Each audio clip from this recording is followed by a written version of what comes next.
spotty, but I was watching the radar and it definitely come over here and got all on this. So it got some rain. We're gonna actually drive in here.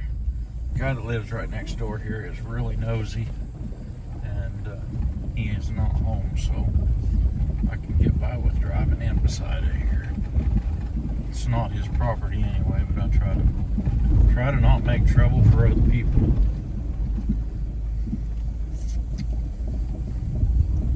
You can definitely see strips up on the other end where it got littered, even from down here. But this part here, I hardly have any Haygrazer in it last time that we cut it, but it's not having to deal with the competition, and so it's went ahead and come on better.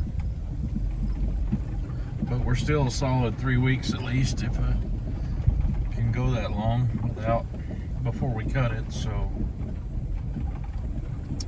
and this is the other end from where we've been looking at it. When I work it up, I'm actually going to work the whole thing, and I've got some holes over there to fix too, so there'll be a few more acres. This is a little more than 20 acres right here that we got put in Haygrazer. Sure looks good this time though, but I think it looks a little bit better on this end than it did on the other end. You see some of the new shoots are putting on a head, and that ain't bad. That works okay if they got a head on them too. It'll make just as good a silage, which is still the plan. Not gonna try to make dry hay. We're baling her up wet. Gonna make baleage out of her. Have some silage to feed my calves.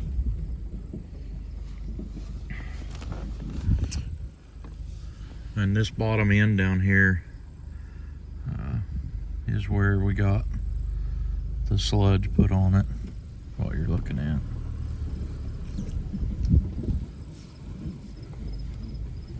It's doing good. It's doing real good. I'll get out and give you a little perspective. That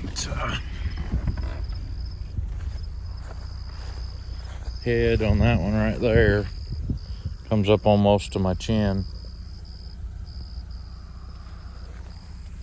So that's what it looks like.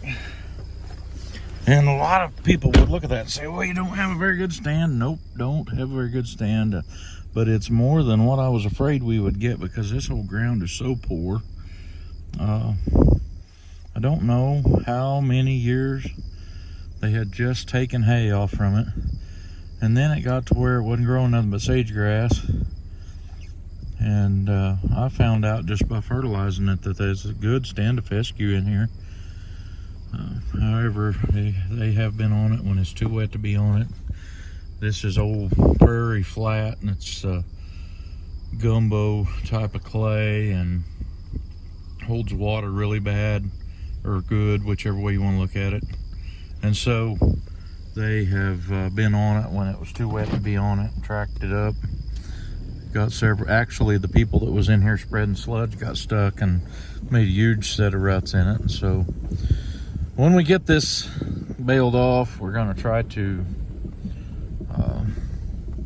come in here with a disc and tear it all up and fix those spots where there's ruts.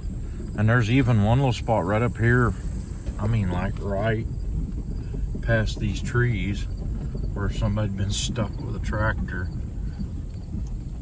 Of course you find them when you're making hay, because you cover every inch of it. But I'm gonna try to do that, and then we're gonna come in here with that spring tooth cultivator and dig it really good and get it worked down, and probably gonna sow some wheat with the fertilizer spreader, and then run the deal over and cover it up one more time